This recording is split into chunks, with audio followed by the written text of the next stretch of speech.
लिखिए, working method to evaluate, working method to evaluate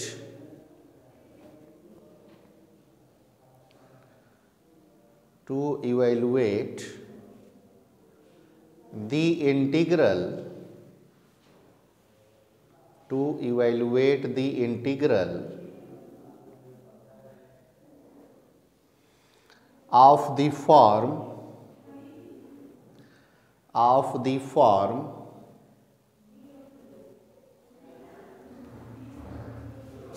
minus infinite to infinite f of z dz, where the function fz, where the function fz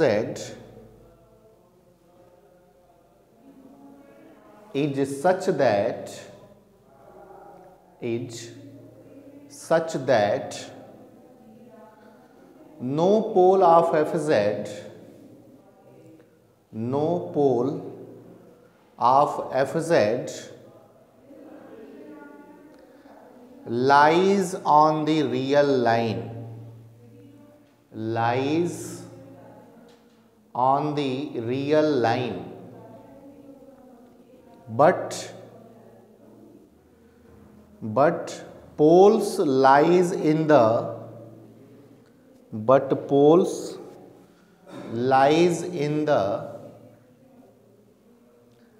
upper half of z plane, upper half of z plane.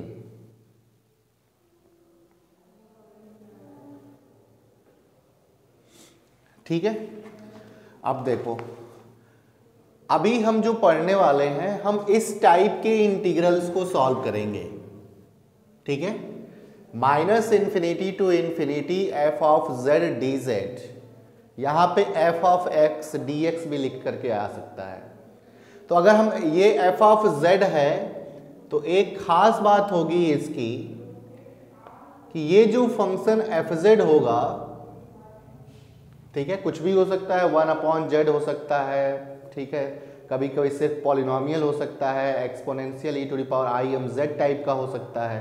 ठीक है, तो एक खास बात ये होगी कि अगर इस फंक्शन की सिंगुलरिटी होगी और वो अगर सिंगुलरिटी अगर पोल होगी, क्या होगी, अगर पोल होगी तो ये पोल जो होंगे ना रियल एक्सिस पे लाई नहीं कर रहे होंगे।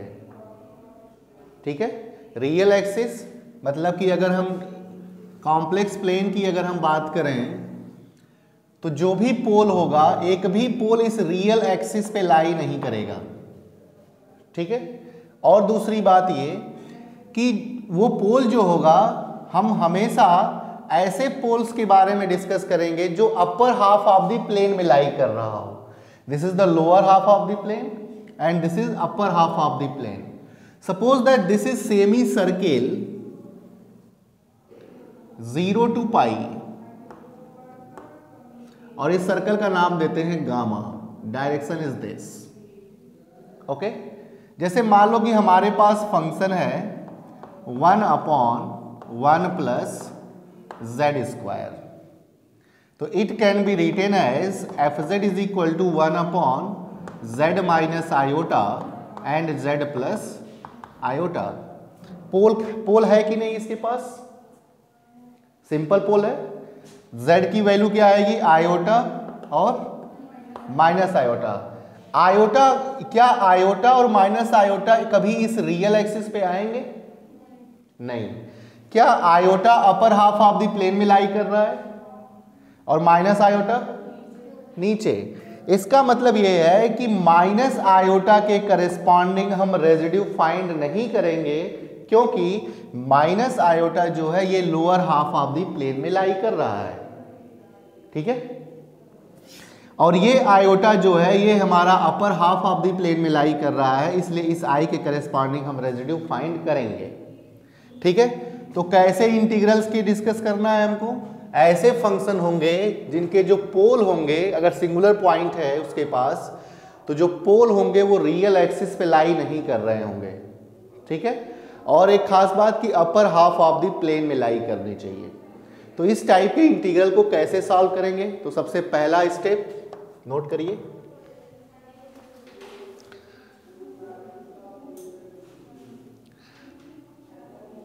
इसके पहले पहले लिख लो, to evaluate such type of integrals,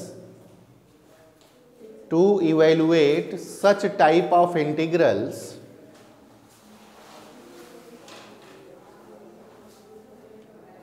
we consider a closed contour C, we consider, क्या हुआ, we consider a closed contour C consisting of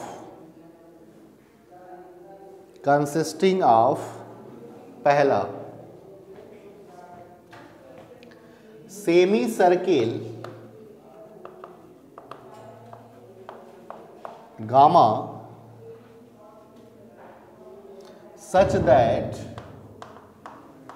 mod z is equal to r in the upper half of the plane.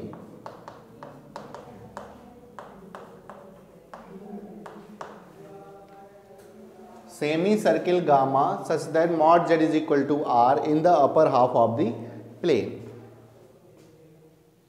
दूसरा, real axis from minus r to R, ठीक है।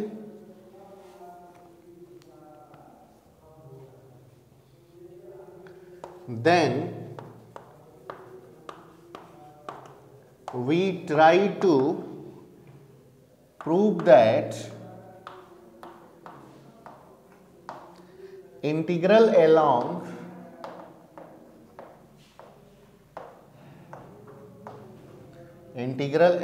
gamma vanishes as mod z tending to infinity. thus इसके बाद हमें क्या करना है, gamma के कैपिटल गामा जो लिखा हुआ है उसके करस्पॉन्डिंग जो इंटीग्रल बनेगा उस इंटीग्रल को हमें क्या करना है, वैनिश करना है। और कौन सा मेथड अप्लाई करेंगे, जॉर्डन लेमा आपको पढ़ाया गया था इसके पहले लेक्चर में, उसका डायरेक्ट हम यहां पे यूज करेंगे। 10 integral C f z d z is equal to, देखो जरा, integral C f z d z is equal to integral along gamma. सबसे पहले ये हमारा क्लोज कर बनेगा कि नहीं, ये देखो बन रहा है ना।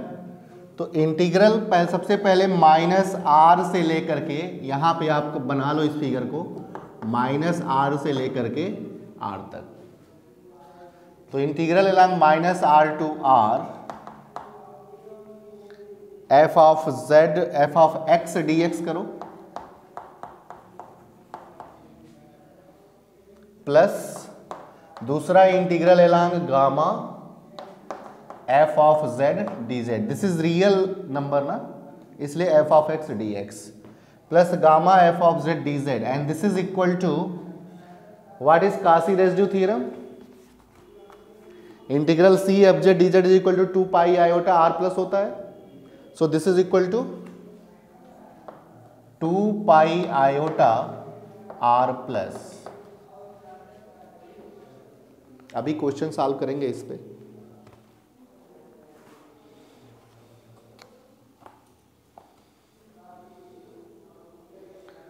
और जॉर्डन लेमा से ये वाला इंटीग्रल क्या होगा, 0। तो बचा क्या, taking limit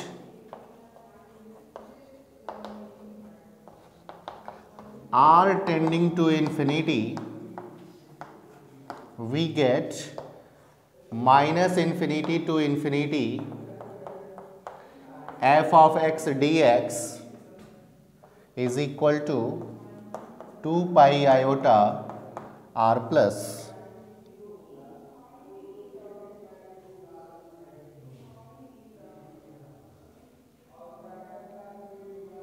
this is equal to integral c f of z dz.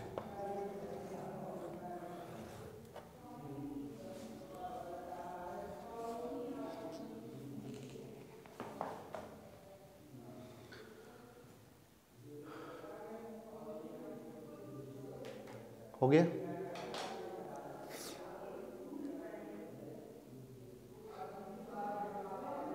अब जरा समझो कि अगर कोई भी पोल, ये जो R प्लस है ना, ये रेजिड्यूज का सम है, और ऐसे रेजिड्यू हम निकाले हैं पोल पे जो पोल हमारे upper half of the plane में लाई कर रहा हो।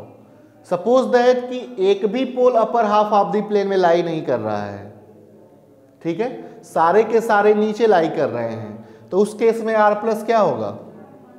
क्या होगा? नहीं, R प्लस क्या होगा? जब एक भी pole upper half of the plane में नहीं है तो हम रेजिड्यू निकालेंगे ही नहीं। So R plus is 0। So this is, तो ये डायरेक्ट आपका 0 हो जाएगा, ठीक है। अगर लाई करेगा यहां पे तो हम निकालेंगे। सपोज करो एक, मान लो आयोटा और 2 आयोटा लाई कर गया upper half of the plane में, तो हम इस पे भी निकालेंगे रेजिड्यू और इस पे भी निकालेंगे रेजिड्यू, फिर दोनों का सम जो होगा वो R प्लस कहलाएगा। बात समझ में आ रही है? ठीक है, चलो आगे। अब इस पे एक क्वेश्चन करते हैं।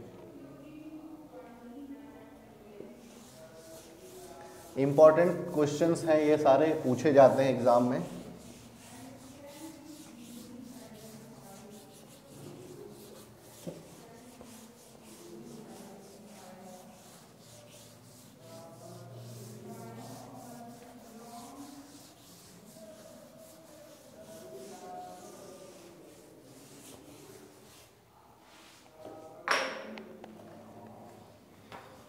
Bye method of contour integration, question है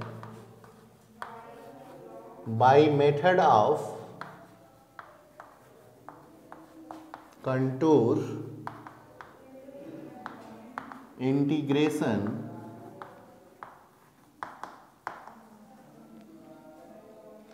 prove that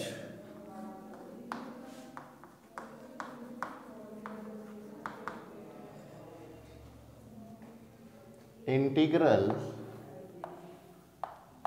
0 to infinity cos mx by x square plus a square. एक मिनट, इसको अभी कुछ पल के लिए रहने दो, अभी इसको कराएंगे, पहले हम इसको कर लेते हैं। Minus 0 to infinite dx upon 1 plus x square is equal to pi by 2। ये प्रूफ करना है।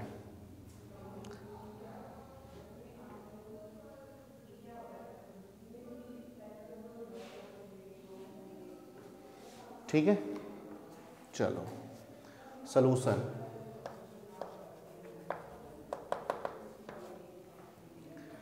consider the integral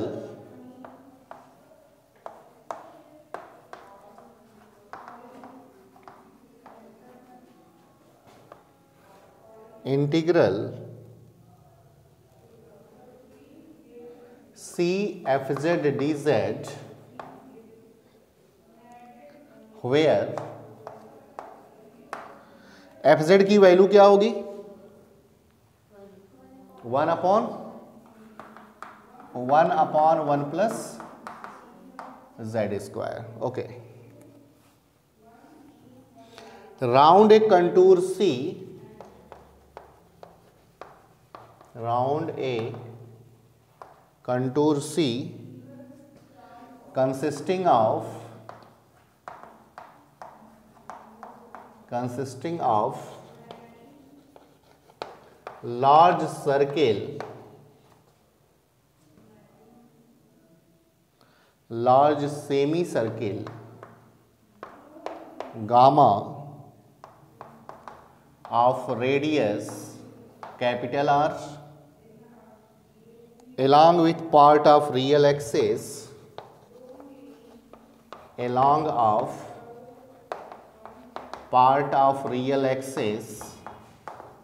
from minus R to capital R. ये जो मैंने लिखा है अभी इतना आपको हर क्वेश्चन में लिखना है, ठीक है, एवरी क्वेश्चन सब में आपको इतना लिखना ही होगा। पोल्स बता दो क्या होगा इसका। Poles of f z is given by क्या होगा, z square plus 1 is equal to 0, so z is equal to plus minus iota, ठीक है बात। तो यहां पे iota upper half of the plane में लाई कर रहा है, ये फिगर आप बना लो।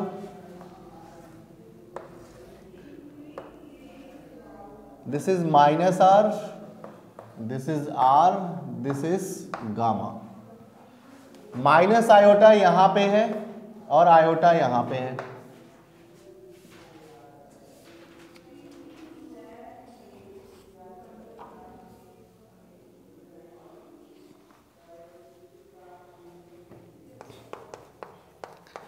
Fz has only one pole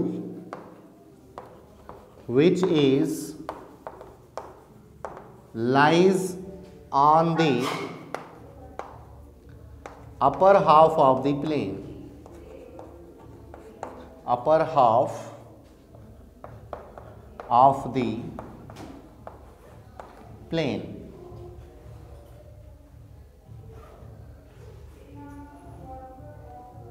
which is z is equal to iota. Now residue at z is equal to iota is z minus iota into fz. This is equal to limit z tending to iota, z minus iota upon z minus iota, z plus iota. Answer is 1 upon 2 iota। यही तो आएगा। इसका मतलब ये हो गया कि residue at z is equal to iota is 1 upon 2 iota. यही वैल्यू किसकी होगी, r प्लस की, ठीक है। Okay, this is equation number 1। Now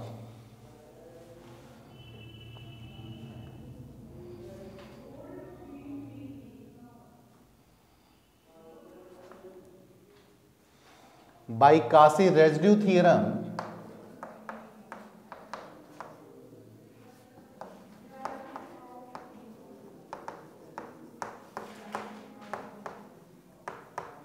Cauchy residue theorem क्या होता है, integral c fz dz is equal to 2 pi iota r plus, और fz dz की वैल्यू क्या होगी, माइनस r टू r, और ये तो ये हो जाएगा आपका माइनस आर टू आर। चूंकि रियल एक्सिस पे बात कर रहे हैं तो यहाँ पे क्या होगा, dx upon 1 plus x square plus integral along gamma dz upon 1 plus z square, and this is equal to 2 pi iota are plus, this is equation number 2।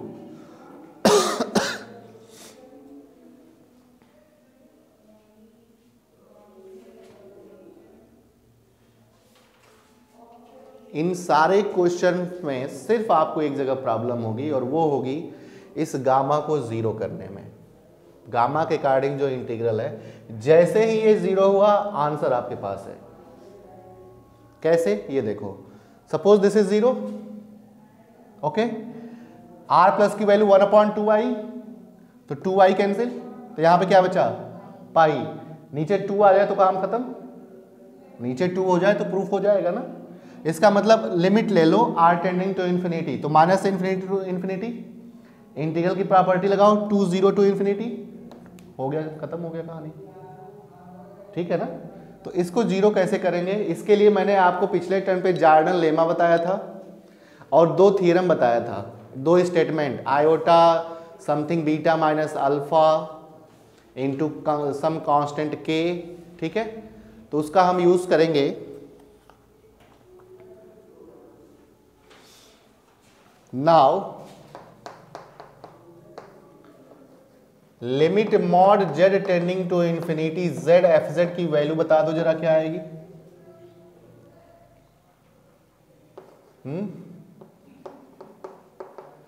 Statement में है ये, एफ जेड की वैल्यू कितनी है 1/z² + 1, यही तो है, नीचे ज्यादा है ना पावर, तो जेड जब इंफिनिटी की तरफ जाएगा तो वैल्यू इसकी क्या आएगी 0, और यही हमारा क्या है कि, ठीक है ना। ओके, अब इसकी वैल्यू अगर हमें लिखनी है तो हम कैसे लिखेंगे इसे,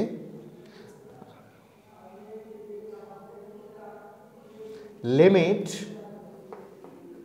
are tending to infinity integral along gamma dz/1 + z², this is equal to iota theta to क्या होगा 0 से लेकर के पाई तक, तो दिस इज पाई माइनस 0, और यहां पे k की वैल्यू क्या है 0, so this is equal to 0, this is equation number 3। Using 1 and 3 in equation 2, using 1 and 3 in 2 we get, and taking limit r tending to infinity, तो क्या हो जाएगा -∞ to infinity dx/1 + x² is equal to pi, so 0 to infinity dx/1 + x² is equal to π/2।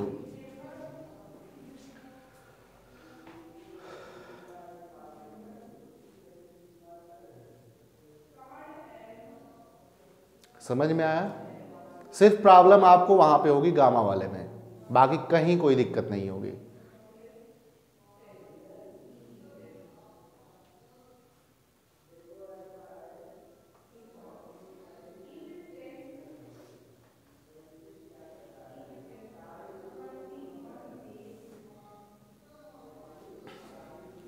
तो ये जो method है ये तब हम अप्लाई करेंगे जब पोल रियल एक्सिस पे लाई नहीं कर रहा हो, upper half of the plane में लाई कर रहा हो। अच्छा जरा सोचो, अगर एक भी पोल लाई नहीं करता upper half of the plane में, तो इस इंटीग्रल की वैल्यू क्या आती 0, ठीक है, मिटाएं।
हो गया।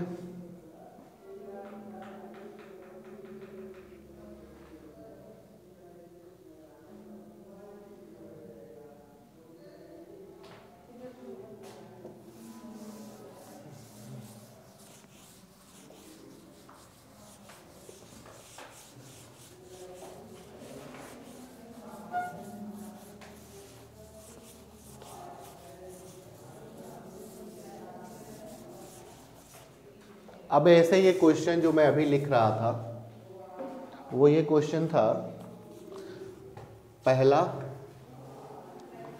0 to infinity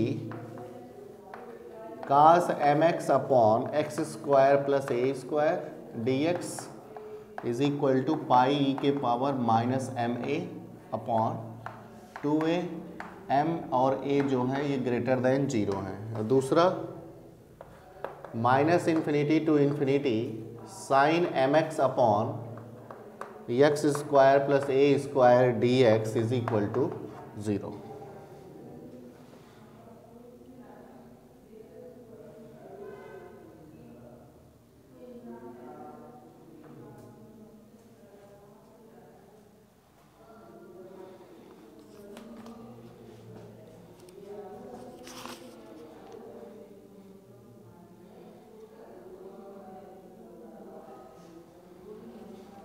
हो गया?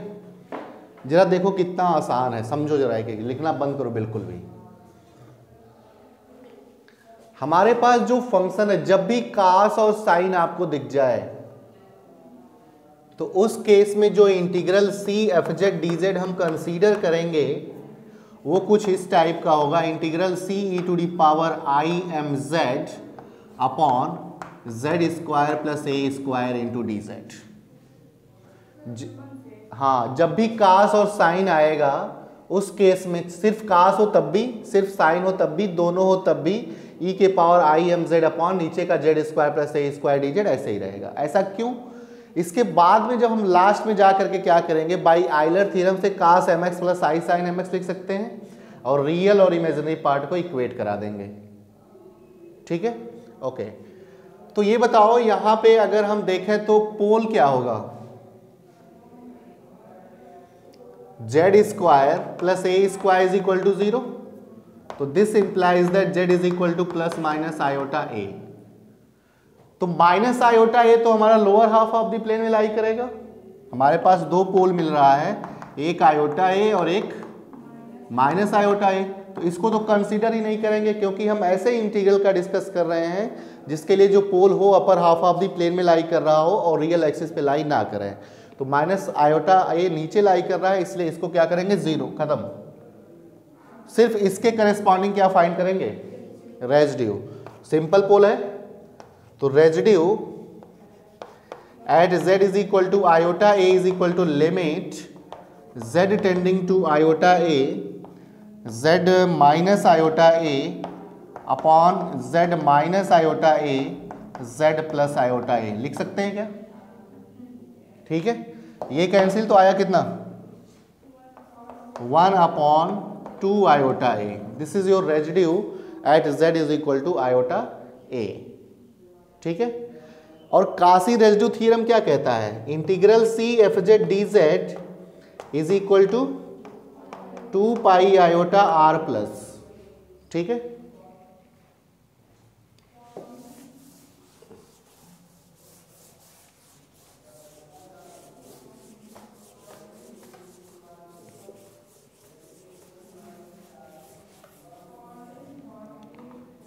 तो क्या बनेगा ये, integral C f z d z is equal to integral along minus are to are f x d x plus integral along gamma f z d z is equal to 2 pi iota are plus. होगा ये? इसको और अच्छे से लिख लेते हैं, minus are to are f x की वैल्यू क्या हो जाएगी, e to the power i m x upon x square plus a square d x plus gamma e के power i m z upon z square plus a square d z is equal to 2 pi iota are plus.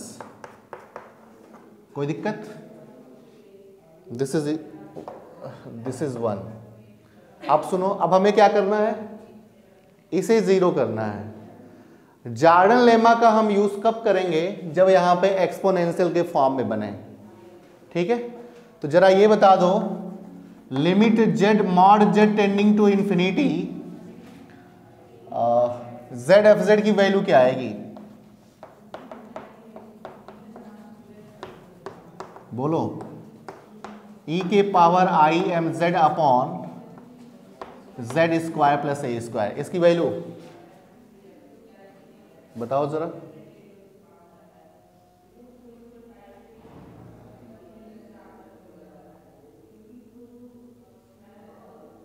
कितनी आएगी,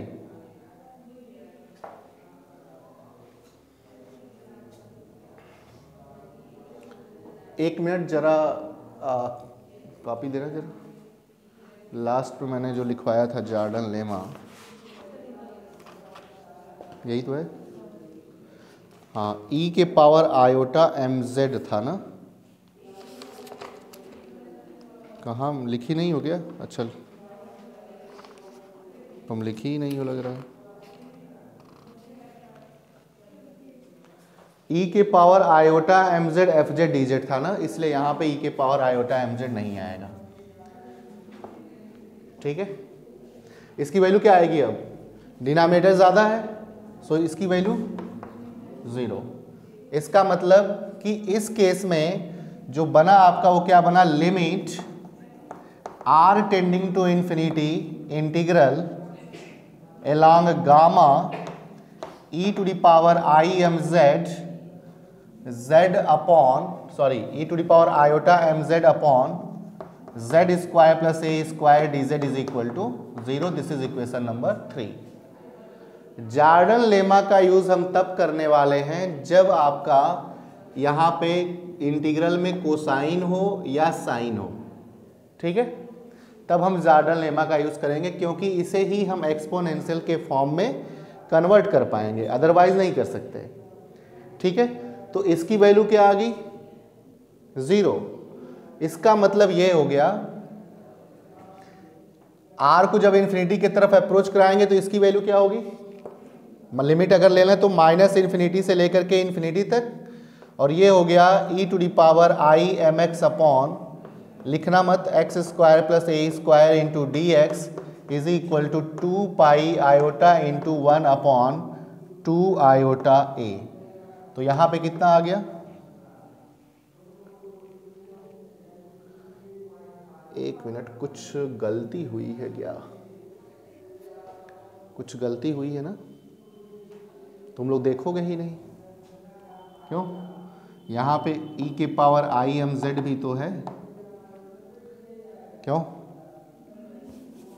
और z जब approach करेगा iota ए की तरफ तो ये हो जाएगा e के पावर माइनस एम ए। अब देखो आंसर मैच कर रहा होगा, तो ये राइट हैंड साइड में जो r प्लस की वैल्यू है ये है into e to the power minus m a. तो 2 से 2 कैंसिल, आयोटा से आयोटा कैंसिल, तो ये आ गया आपका pi e to the power minus m a upon a, ठीक है। अब सुनो, इसको इंटीग्रल की प्रॉपर्टी लगा सकते हैं, तो ये हो जाएगा 0 टू इन्फिनिटी, और यहाँ पे आइलर थ्योरम लगाओ, cos m x plus i sine m x upon x square plus a square into d x, and this is equal to pi e to the power minus m a upon a. अभी नहीं 2a होगा, अच्छा हाँ 2a। Real और imaginary part को equate कर दें, कर सकते हैं, रियल और इमेजिनरी पार्ट इक्वेट करेंगे तो पहला क्या बनेगा, real part cos m x upon x square plus a square d x is equal to pi e to the power minus m a upon, हो गया प्रूफ। यहाँ पे m और a दोनों क्या हैं, ग्रेटर देन 0 हैं, और दूसरा क्या आएगा, उधर क्या आयोटा है राइट हैंड साइड में, तो sine m x upon x square plus a square d x की वैल्यू क्या आ जाएगी, बस। तो सिर्फ करना क्या है, मैं सारी चीज़ें एक बार फिर से रिपीट करता हूँ,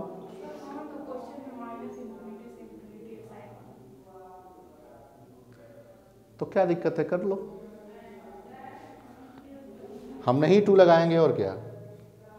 पहले तो एक काम करो कि अगर ऐसे प्रूफ करना है तो माइनस इन्फिनिटी पे निकाल लो, फिर एक को इंटीग्रल की प्रॉपर्टी लगा दो, और एक में ना लगाओ, ठीक है। अगर ये बराबर 0 है, यहाँ पे इन्फिनिटी लगा दो माइनस इन्फिनिटी, तब भी कोई दिक्कत नहीं है, तब भी 0 ही आएगा, ठीक है। हमने थोड़ा सा डायरेक्ट वर्क कर लिया है। तो सबसे पहले जब इंटीग्रल आपके सामने आए तो तुरंत आपको पोल फाइंड करना है। पहला स्टेप आपका यही है कि पोल फाइंड करो। पोल फाइंड करने के बाद से आपको ये देखना है क्या पोल रियल एक्सिस पे लाई नहीं कर रहा है। अगर रियल एक्सिस पे लाई करेगा तो उस केस में हम ये मेथड्स जो है हम नहीं अप्लाई करेंगे, ठीक है। दूसरी बात कि अगर रियल एक्सिस पे लाई नहीं कर रहा है तो आपको ये देखना होगा कि जो पोल है वो सारे pole upper half of the plane में लाई कर रहे हैं या सारे नीचे कर रहे हैं या कुछ नीचे कर रहे हैं और कुछ ऊपर कर रहे हैं, ये होगा। फिर इतना करने के बाद से जो pole upper half of the plane में लाई करेगा उसके करेस्पॉन्डिंग हम क्या फाइंड करेंगे, रेजिड्यू, ठीक है। अगर दो पोल ऊपर लाई कर रहा होगा तो दोनों के करस्पॉन्डिंग रेजिड्यू फाइंड करके हम ऐड कर लेंगे और वही होगा हमारा r प्लस की वैल्यू। इसके बाद आपको क्या करना है, काशी रेजिड्यू थ्योरम अप्लाई करना है। जो हमारा क्लोज्ड कर्व गामा बन रहा है -r से r लेकर के और फिर गामा के अकॉर्डिंग दो इंटीग्रल्स बनेंगे and this is equal to क्या, 2 पाई आयोटा r प्लस। अब आपको गामा के करेस्पॉन्डिंग जो इंटीग्रल होता है उसे वैनिश कराना है। तो अगर एक्सपोनेंशियल के फॉर्म में बनेगा तो उस केस में हम जॉर्डन लेमा यूज करेंगे और अगर एक्सपोनेंशियल के फॉर्म में नहीं बनेगा तो उस केस में हम इसके पहले वाले जो दो स्टेटमेंट मैंने लिखवाया हुआ था उसका यूज करेंगे। क्लॉकवाइज और एंटी क्लॉकवाइज डायरेक्शन का भी ध्यान देंगे। आप देखे होंगे कि अगर एंटी क्लॉकवाइज डायरेक्शन है तो एक स्टेटमेंट मैंने minus iota beta minus alpha into के लिखवाया हुआ है, ठीक है। तो ये पूरा समरी है इस टाइप के क्वेश्चन को सॉल्व करने का। प्रॉब्लम आपको कहाँ पर हो सकती है, प्रॉब्लम हो सकती है गामा को वैनिश कराने में और दूसरी पोल फाइंड करने के बाद रेजिड्यू फाइंड करने में, ठीक है। कोई दिक्कत हो तो बोलो, एनी प्रॉब्लम? प्रॉब्लम होगी तुम लोग बोलोगे ही नहीं है?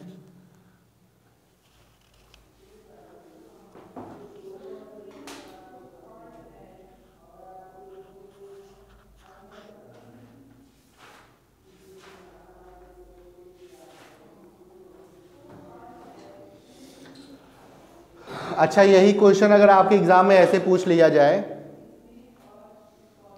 0 to infinity cos x upon x square plus 1 dx बराबर प्रूफ करो पाई इंटू 1 अपॉन ई हो जाएगा माइनस और इन अपॉन 2 मतलब पाई अपॉन 2e। कर लोगे? कुछ नहीं करना है, m की जगह पे 1 और a की जगह पे 1 किया हुआ है, ठीक है।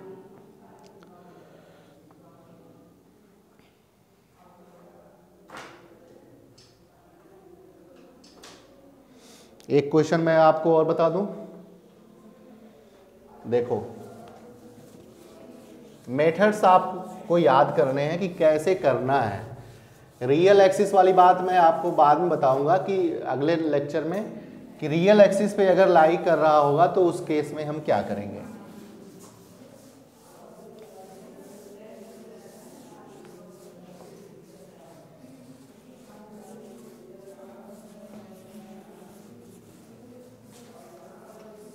सेम क्वेश्चन अगर ऑब्जेक्टिव टाइप क्वेश्चन पूछता है तो कैसे करोगे? जल्दी जल्दी पोल फाइंड करोगे, रेजिड्यू फाइंड करोगे, गामा वाला 0 डायरेक्ट 0, उसको सॉल्व भी नहीं करना है। फिर डायरेक्ट क्या करना है, वो r minus r to r भी नहीं लिखना है, माइनस इन्फिनिटी टू इन्फिनिटी लिखना है and this is equal to 2 pi iota r plus अगर सारे के सारे नीचे 0 कर रहे हैं तो आंसर डायरेक्ट मारो 0। करने का तरीका होना चाहिए, ठीक है। तो एक क्वेश्चन और आप देखो,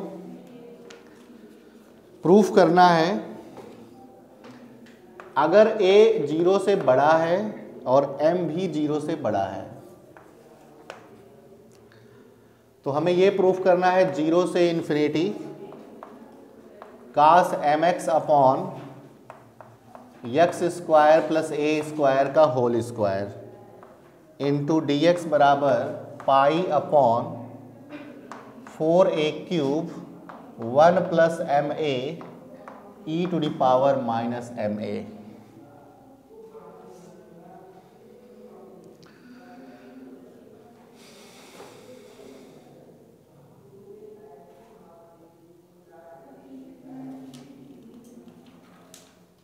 हो गया? चलो आप बस ये बता दो कि एफ जेड जरा बोलो, हमारे पास क्या है? एफ जेड बोलो।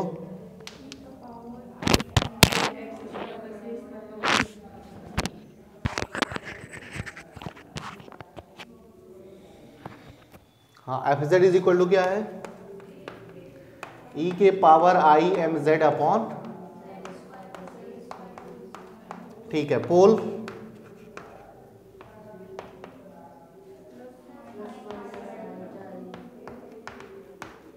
दो बार ना, ठीक है, ओके। तो रेजिड्यू किस पे फाइंड करेंगे? z is equal to plus iota a twice, इस पे फाइंड करेंगे, और z is equal to minus iota a इस पे फाइंड नहीं करेंगे। आ जाओ आ जाओ, क्लास अभी तुरंत स्टार्ट हुआ है। ओके, अब जरा देखो करना क्या है। तो इसके करस्पॉन्डिंग क्या फाइंड करना है? रेजिड्यू। तो ये डिनोमिनेटर में क्या रहा होगा ये बताओ जरा मुझे। डिनोमिनेटर में क्या रहा होगा? ये यही तो रहा होगा, z माइनस आयोटा ए का होल स्क्वायर। तो बाकी जो बचा उसको न्यूमरेटर में लिख दो। बचा क्या? e के power i m z upon z square plus a square, यही तो बचा। और यही हमारा क्या है? F z. तो क्या इसको हम phi z upon z minus iota a का स्क्वायर लिख सकते हैं?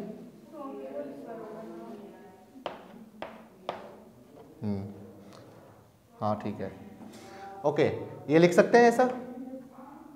तो phi z upon z minus a की पावर अगर m का हो, मतलब m ऑर्डर का अगर पोल हो, तो कैसे निकालते थे?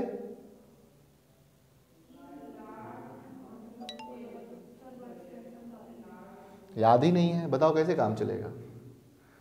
फाइ जेड की वैल्यू क्या है?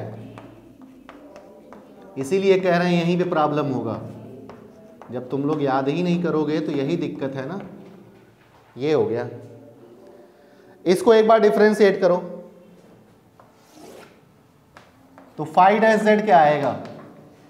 Z square plus a square का होल स्क्वायर इंटू ई के पावर आई एम जेड, और आई एम जेड का करेंगे तो क्या मिलेगा? M z minus e to the power i m z, और इसका करेंगे तो ये हो जाएगा 2 z square plus a square into 2z upon z square plus a square का पावर 4, यही मिलेगा। Z square plus a square common कर लें तो डिनोमिनेटर में क्या आएगा?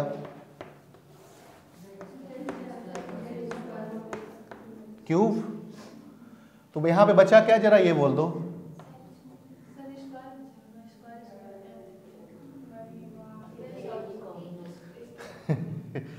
यहां पे क्या बचा?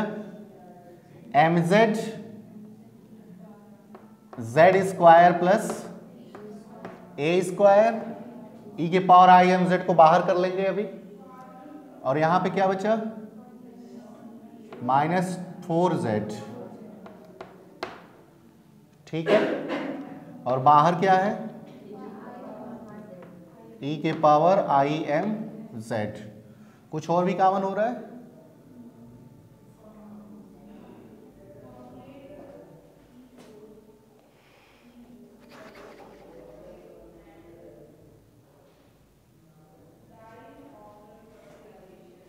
चेक कर लें जरा, कैलकुलेशन तो सही होना चाहिए।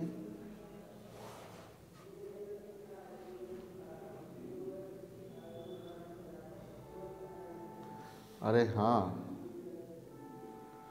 तुम लोग तो बोलोगे नहीं, सब हम ही करेंगे हैं? ये z square plus a square का होल स्क्वायर है ना, तो this is z plus a ना, and this is z minus i a, z plus iota ए।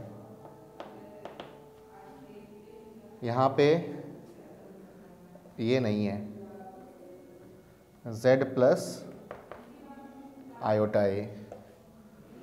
गलत हो गया सब, ध्यान मत दो तुम लोग, इसीलिए कह रहे हैं क्यों दिक्कत हो रहा है।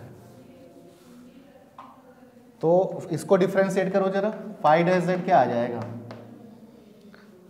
z प्लस आयोटा ए का whole square into e to the power i m z into, इसको z के रिस्पेक्ट में करेंगे तो क्या मिलेगा, आयोटा m मिलेगा, ठीक है, minus e to the power i m z, और इसका करेंगे तो ये हो जाएगा 2z प्लस आयोटा ए बस, upon z plus iota a का पावर 4। तो ये बच गया आपका iota m z plus iota ए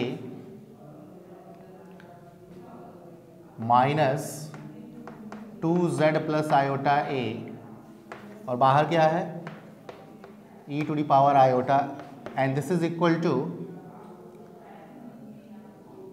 आयोटा m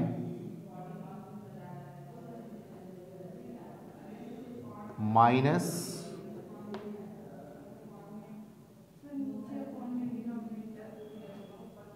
कुछ कैलकुलेशन गलती हो रही है क्या, क्या कह रहे हो? अच्छा हाँ, यहाँ पे मैंने कॉमन कर दिया तो -2 बचेगा, ठीक है।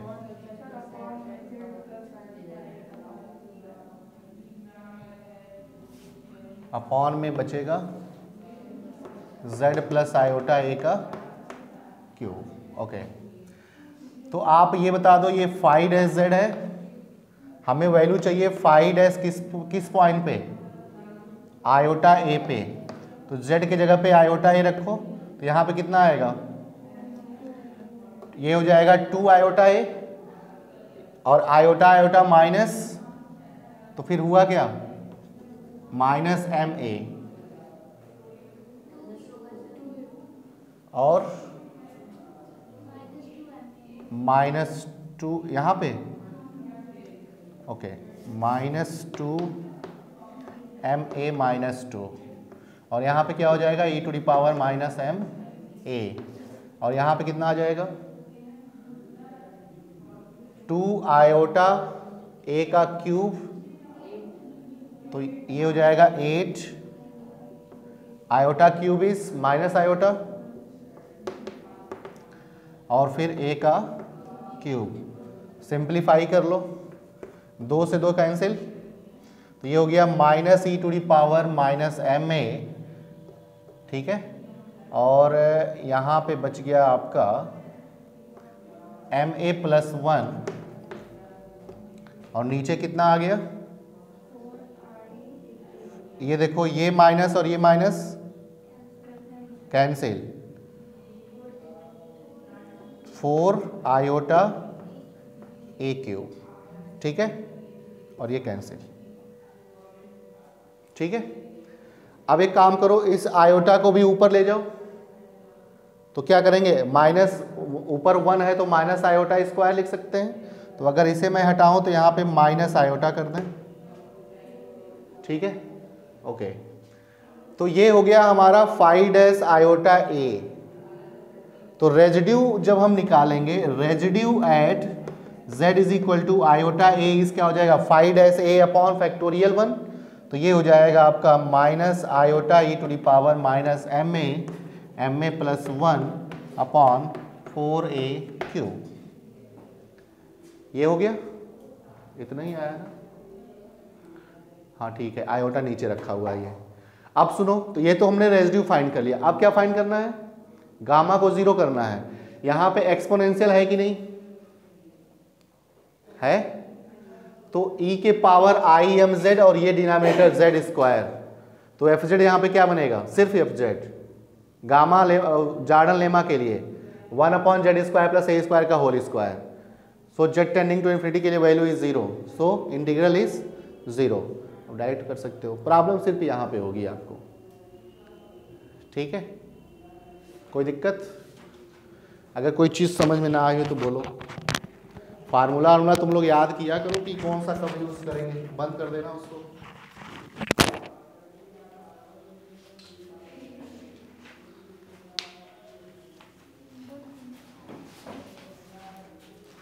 तीन एग्जाम्पल मैंने